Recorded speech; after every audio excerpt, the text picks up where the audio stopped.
My fellow Nigerians, una don hear wetin dey happen currently? Please, if you come across dis update, please share dis video.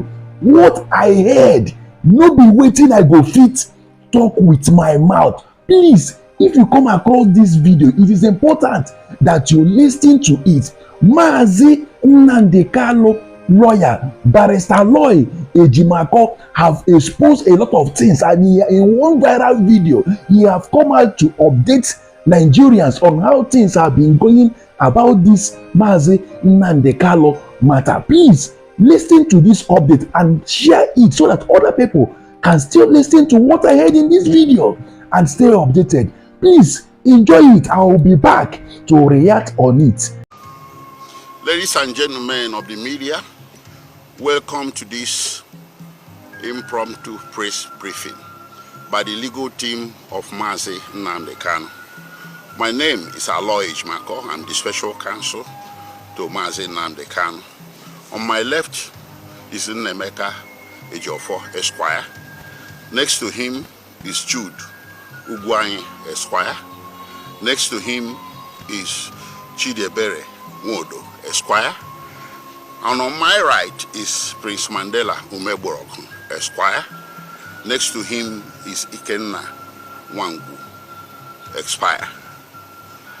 This is an observer member of the legal team with us today.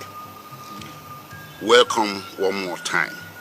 We called this impromptu press briefing basically to recap on what happened in court on 24th September 2024. What happened is an exemplar of a defendant exercising his right under the Constitution when he loses confidence in the court before whom he has been brought to trial. It is nothing extraordinary. It didn't have to happen, but it happened for a reason. The reason is simple. We have contended, we have complained even in the media, and we have filed motions upon motions before the High Court, submitting evidence that where Mazi Nnamdi Kalu is currently detained complicates his preparation for trial because of several unconstitutional incidents or conducts by the DSS. One, the DSS seizes our legal documents. Two, the DSS listens to our conversations.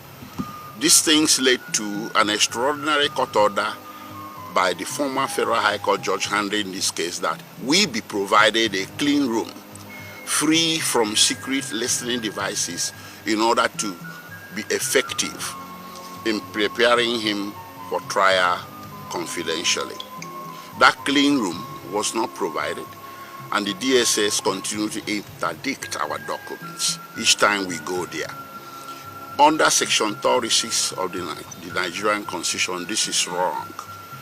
A defendant is entitled, as of constitutional right, to the adequate facility to prepare his defense and to interact with his counsel in an atmosphere of confidentiality free from any interference whatsoever. So given that DSS has become very stubborn in complying with this court orders, we did in fact file also a contempt proceeding which is pending before the Federal High Court. But there is no change in circumstance which made it impossible for us to prepare Mazi Nnamdi Kalu for trial.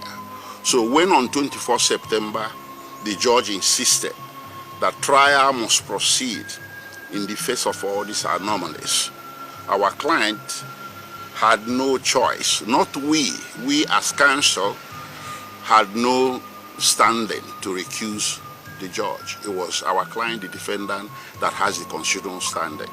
So he rose up to exercise that constitutional right, because with this atmosphere of not being prepared for his trial, how could the judge insist that trial must continue?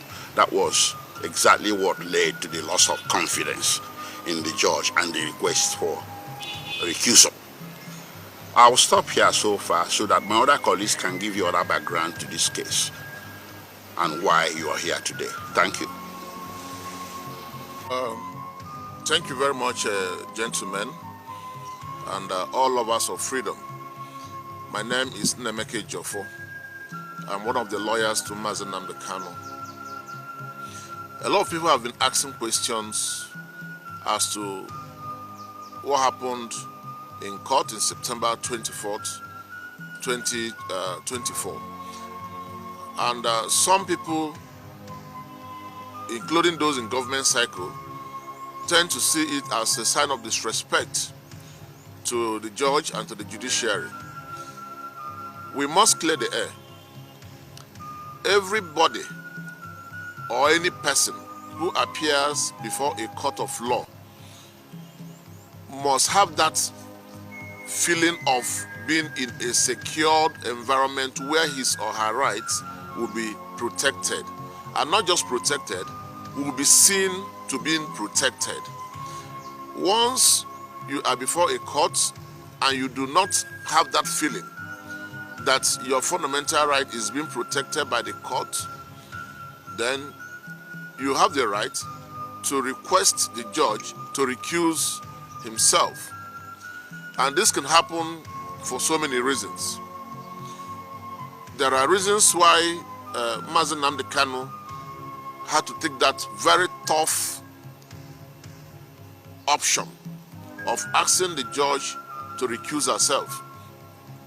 One of which is that Mazi Nnamdi believed that the judge was respectful to the Supreme Court's judgment or decision that his bail be restored.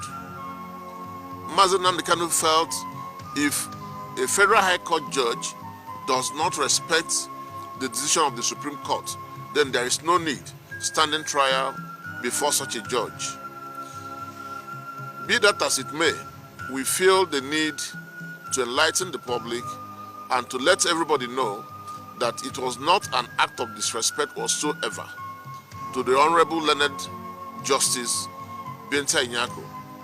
She remains a very sound judge, an astute judge, and a judge we all love to appear before. Thank you very much. Good afternoon, sir, to all of us. My name is Jude Ugwai. I'm one of the lawyers to Mazi Nnamdi, and I hail from Enugu State, Enugu Ezike in particular. The one thing I'm so particular about is the issue of insecurity in the southeast. This trial of Mazi Nnamdi, no, the federal government is not ready to proceed with the trial because the southeasterners are the worst victim of the insecurity that bedeviled the nation. I did say that my name is Jodo. I have lost a brother who was in final year, Faculty of Law, to this insecurity.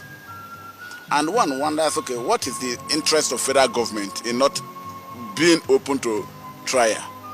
Each time we go to court, they will say they are ready for trial. But you cannot be ready for trial when the atmosphere you create is not sufficient or conducive for the defendant to properly conduct the defense. Now, as a result of this insecurity, I cannot even travel to my village. And then instead of giving us the atmosphere for a conducive trial, they are insisting on trial, whereas our client is handicapped. And when we see that that is not a fair trial, we say, please give us time, we think we to do the needful. And they said it is impossible. That was why Mazi Nnamdi insisted that this trial cannot go on. Because if the federal government should consider the insecurity in the southeast, and being aware that their primary responsibility is to secure the life and property of the citizens, they should allow this man either bail or give him enough room to discuss with his lawyers so as to effectively defend himself. So in the absence of all these things, I think, in my view, that Mazi Nnamdi was right to say, I need another judge. Mazi Nnamdi never said, I need a particular judge. He said, I do not want to subject myself to this particular judge, but any other judge of the High Court is okay. That is what we see, and that is what we take. And any other judge they give us, we are ready to go with the trial, provided we foresee non-bias and impartiality. Thank you. Welcome back, and thanks for watching this video. But before you leave, I would like you to subscribe to this channel so that anytime we upload new videos, you get a notification message. Also, I would like you to like, comment, and share this video so that others out there can still partake of these very updates that have been trending online. Thanks, and see you in my next video. Thank you.